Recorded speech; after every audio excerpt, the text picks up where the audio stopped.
Oke, ini adalah lanjutan mengenai routing proses yang akan dilanjutkan oleh oleh Rosa Sinaga.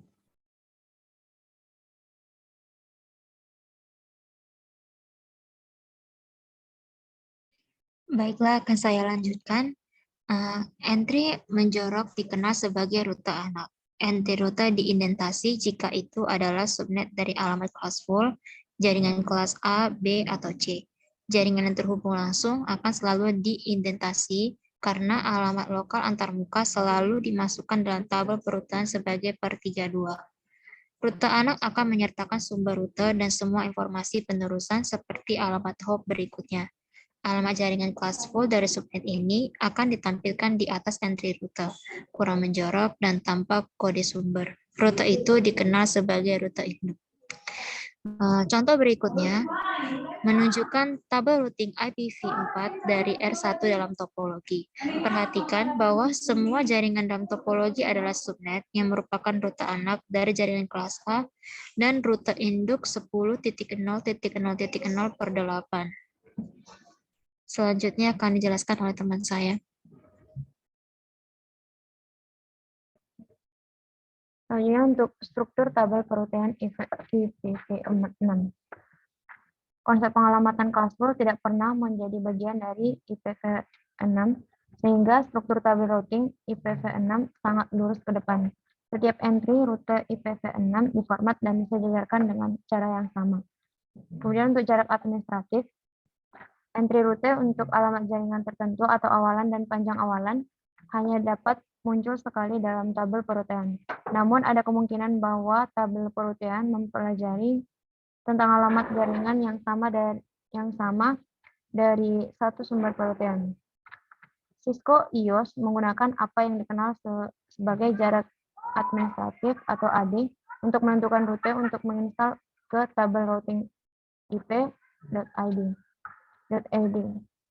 Mewakili kepercayaan dari rute, semakin rendah AD, semakin dapat dipercaya sumber rute. Kemudian contoh dari yang lebih umum adalah router yang mempelajari alamat jaringan yang sama dari rute statis dan protokol perutian dinamis, seperti OSPF. Rute statis memiliki AD1, sedangkan rute yang ditemukan OSPF memiliki AD110. Diberikan dua sumber rute terpisah ke tujuan yang sama, router memilih untuk menginstal rute dengan AD terendah. Ketika router memiliki pilihan rute statis dan rute OSPF, rute statis diutamakan. Selanjutnya, perutian statis dan dinamis. Rute statis. Rute statis itu dikenal sebagai paket penerusan rute default ke penyedia layanan. Kemudian pada halaman selanjutnya, pada halaman 32, dikenal juga untuk rute di luar domain tidak dipelajari oleh protokol perutian dinamis. Ketika administrator jaringan ingin secara eksplisit menentukan jalur untuk jaringan tertentu untuk perutian antar jaringan rintisan. Rute statis berguna untuk jaringan yang lebih kecil dengan hanya satu jalur ke luar jaringan. Mereka hanya menyediakan keamanan di jaringan yang lebih besar untuk jenis lalu lintas tertentu. Kemudian protokol perutian dinamis. Adapun protokol perutian dinamis sebagai berikut. Yang pertama, dalam jaringan yang terdiri dari lebih dari beberapa router. Kemudian ketika perubahan topologi jaringan mengharuskan jaringan untuk secara otomatis menentukan jalur lain. Kemudian untuk skalabilitasnya, seiring pertumbuhan jaringan, protokol perutian dinamis secara otomatis mempelajari jaringan baru apapun. Kemudian pada halaman 33, evolusi perutian dinamis. Protokol routing dinamis telah digunakan dalam jaringan sejak akhir 1980-an. Salah satu protokol routing pertama adalah RIP.RIP-V1, dirilis pada tahun 1988, tetapi beberapa algoritma dasar dalam protokol digunakan dalam jaringan Badan Proyek Penelitian Lanjutan atau ARPANET pada awal 1969.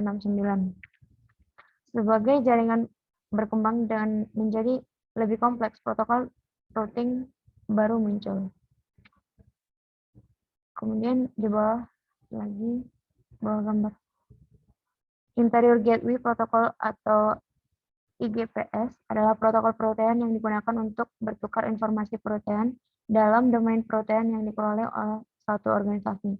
Hanya ada satu EGP dan itu adalah BGP.BGP digunakan untuk bertukar informasi routing antara organisasi yang berbeda yang dikenal sebagai sistem otonom atau AS.BGP digunakan oleh ISP untuk merutekan paket melalui internet.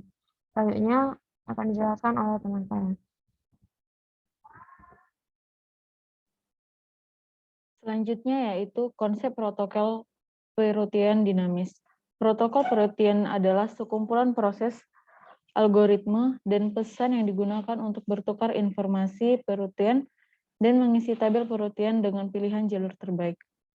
Ada beberapa tujuan dari protokol routing dinamis, yaitu yang pertama, penemuan jaringan jarak jauh. Yang kedua, mempertahankan informasi perutian terkini. Yang ketiga, memilih jalur terbaik ke jaringan tujuan.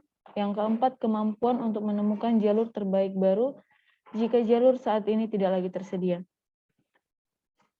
Protokol routing memiliki komponen-komponen utama, yaitu yang pertama, struktur data. Ini biasanya menggunakan tabel atau database untuk operasinya. Yang kedua, pesan protokol perutian.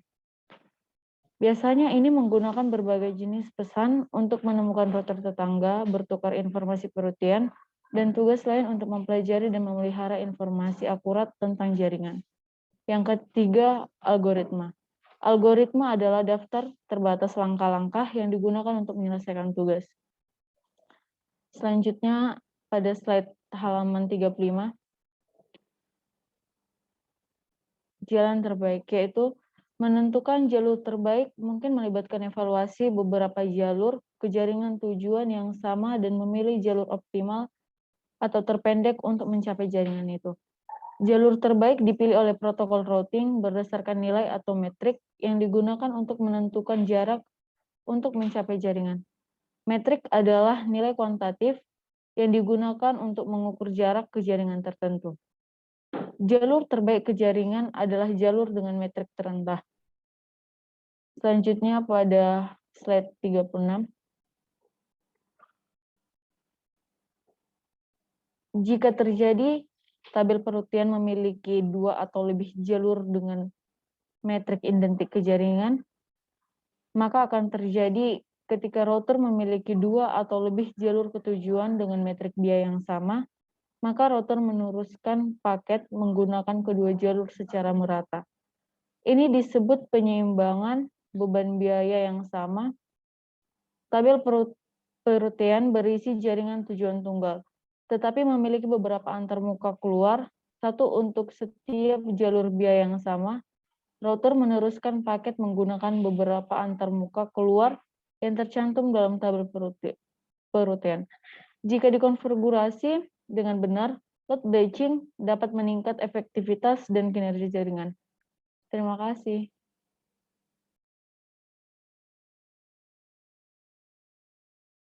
Sekian hasil dari routing proses dari kelompok 1. Sekian dan terima kasih.